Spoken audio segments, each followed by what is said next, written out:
Kozhikode ഭിന്നശേഷിക്കാരിയായ school വിദ്യാർത്ഥിയെ പീഡിപ്പിച്ച auto driver അറസ്റ്റിൽ.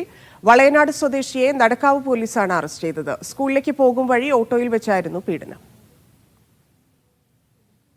ദൃശ്യ പുതിയടത്ത് ചേരുന്നു. ദൃശ്യ, ഇതെപ്പോഴായിരുന്നു സംഭവം? പോലീസിന്റെ നടപടികൾ എന്തൊക്കെയാണ്?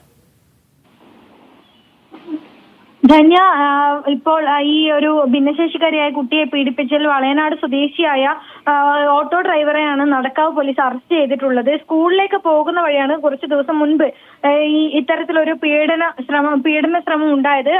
ഇതിനു മുൻപും ഇയാൾ കുട്ടിയെ പീഡിപ്പിച്ചിരുന്നു എന്നതാണ് നമുക്ക് കിട്ടുന്ന വിവരം.